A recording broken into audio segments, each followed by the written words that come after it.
Hello friends, ഇന്നൊരു face pack video ചെയ്യാമെന്ന് പറഞ്ഞിട്ടാണ്. കടലമാവ് വെച്ചിട്ടാണ് ചെയ്യുന്നത്. ചിലവർ അരിപ്പൊടി വെച്ചിട്ടും ചെയ്യും കേട്ടോ. എനിക്ക് കടലമാവാണ് കുറച്ചും കൂടി നല്ലതായിട്ട് തോന്നിയേക്കുന്നത്. കാരണം അരിപ്പൊടി എനിക്ക് അത്ര എഫക്റ്റീവാണ്, എന്നാൽ പോലും മുഖത്ത് ഒരുപാട് എനിക്ക് പിമ്പിൾസ് വരുന്ന പോലെ.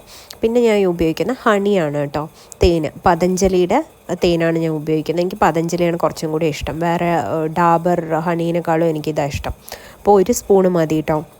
അധികമായാൽ അമൃതവും വിഷം എന്നൊക്കെ പറയുന്ന പോലെ ഹണിയാണ്, തേനാണെന്ന് പറഞ്ഞിട്ട് 2-3 സ്പൂൺ എടുത്ത് ഒഴിക്കേണ്ട ആവശ്യമൊന്നുമില്ല. നമുക്ക് 1 സ്പൂണേ ധാരാളമാണ്.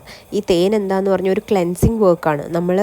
നമ്മുടെ ഫേസിലുള്ള ഈ ഒരുപാട് എക്സസീവ് ഹെയർ അതുപോലെ നല്ല ക്ലീനാക്കി തരും. പിന്നെ ഒരു നുള്ള് പഞ്ചസാര കേട്ടോ, അത് സെൻസിറ്റീവ് സ്കിന്നാണെങ്കിൽ ഒരു നുള്ള് വേണമെങ്കിൽ ഇട്ടാൽ മതി. കാരണം ഇതൊരു സ്ക്രബാണ്. അപ്പം ഞാനിത് എന്തിനാണെന്നറിയോ ഉപയോഗിക്കുന്നത്? ഞാൻ ഒരിക്കലും സ്ക്രബ് രീതിയിലല്ല അത് ഉപയോഗിക്കുന്നത്. ഞാൻ ജസ്റ്റ് അതൊരു ലായനി പോലെ ഒട്ടിപ്പിടിക്കാൻ വേണ്ടിയിട്ടാണ്. പിന്നെ ഞാൻ വെള്ളം ഒഴിച്ചിട്ടാണ് മിക്സ് ചെയ്ത്. സെൻസിറ്റീവ് സ്കിന്നാണ്, ഓയിലി സ്കിന്നാണെങ്കിൽ ഒരിക്കലും പാൽ ഉപയോഗിക്കരുത്. തൈര് വേണമെങ്കിൽ ഉപയോഗിച്ചോളൂ, പാലൊരിക്കലും ഉപയോഗിക്കരുത്. ഞാൻ പാൽ ഉപയോഗിക്കുന്നില്ല. ഡ്രൈ സ്കിന്നാണെങ്കിൽ പാൽ ഉപയോഗിക്കാം. നല്ലപോലെ എങ്ങനെ മിക്സ് ചെയ്യണമെന്ന് പറഞ്ഞാൽ ഒരുപാട് വെള്ളം പോലെ മിക്സ് ചെയ്യരുത്, പിന്നെ അങ്ങനെ ഒലിച്ചു പോവും. ഞാൻ നല്ല കട്ടിയിൽ പാക്ക് പോലെ എടുത്തിട്ടാണ് തേക്കുന്നത്.